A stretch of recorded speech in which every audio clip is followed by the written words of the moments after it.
They are after your kids. Both the laws, what's happening with the school curriculum, as well as what's happening with the Hollywood, with Disney, what's happening with the enemy. There's a demonic agenda to try to take our children. In fact, a lot of what's happening in our culture, some people cannot have children, so what they want to do is they want to indoctrinate everybody else's children. Why is that happening? Because God has a specific purpose and a plan for your children. First, what I see is we see the laws that are being made to take away kids. The main laws are, of course, happening in Washington State and in California. In Washington, the Senate Bill 5599, the bill would allow the state to legally hide runaway children from their parents if the parents don't consent to the child's gender transition or abortion. No allegation of abuse in the household is required. This bill also applies to children from other states who may travel thousands of miles for such a procedures not available to them at home, cementing Washington as a sanctuary state for runaway teenagers.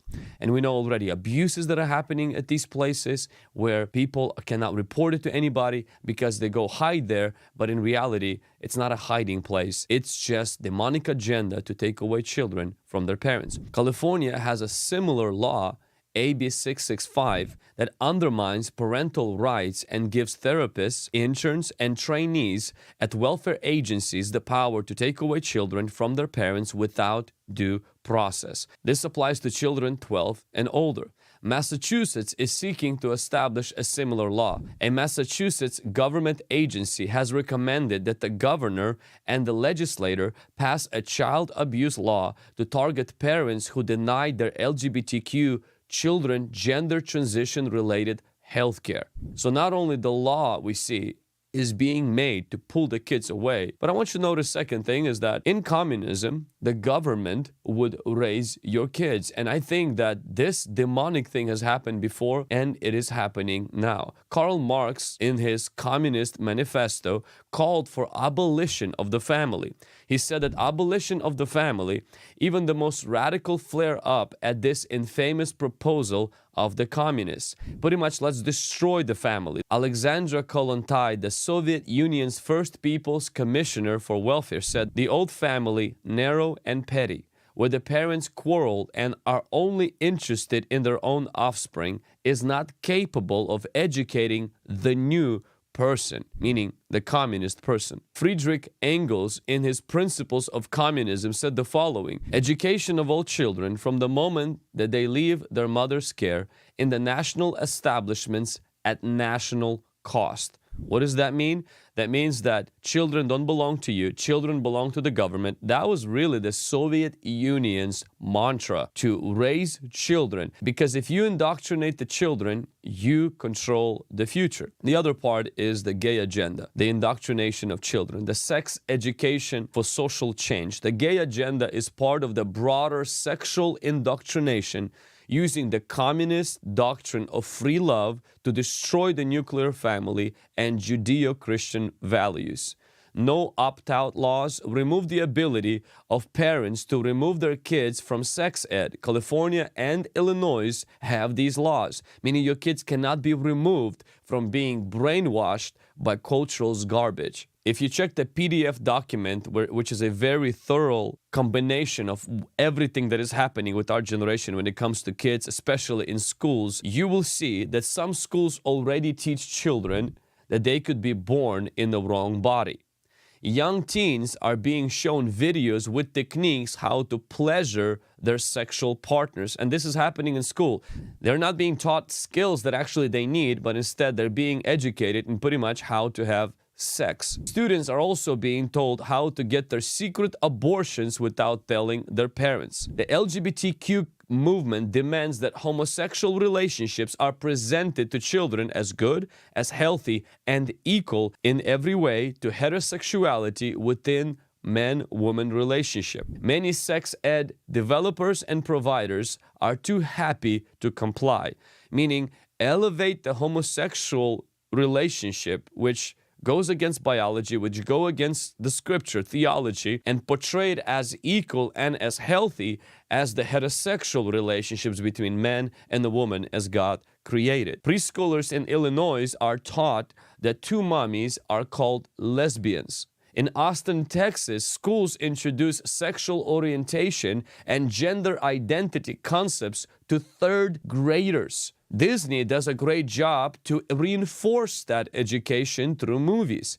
Disney executive producer admits to gay agenda, adding queerness to whatever that she can. There was also an article of Disney being exposed, leaked videos that show officials pushing LGBT agenda, saying that DeSantis wants to erase gay kids. So not only are we seeing laws being made to take away children, we're seeing also teachings being pushed on children that are sexual and that are perverted and anti-biblical.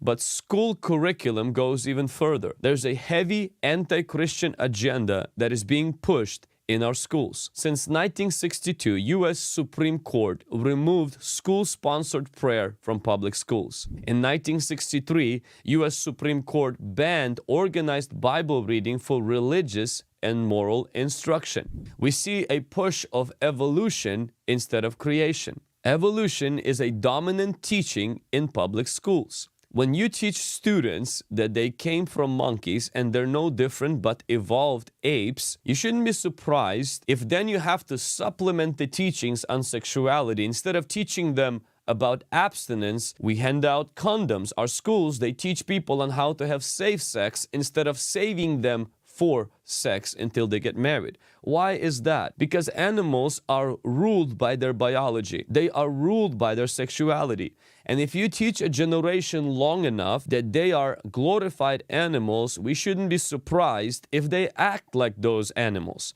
If they portray those angers and they portray that lust and all of that perversion. Why? Because after all, you're an animal and your desires, your cravings, your lust, and your biology, and whatever comes into your head should dictate your decisions, and you're just a passive observer. And that's what's happening with our culture. Another thing that started to push heavily in our schools is CRT.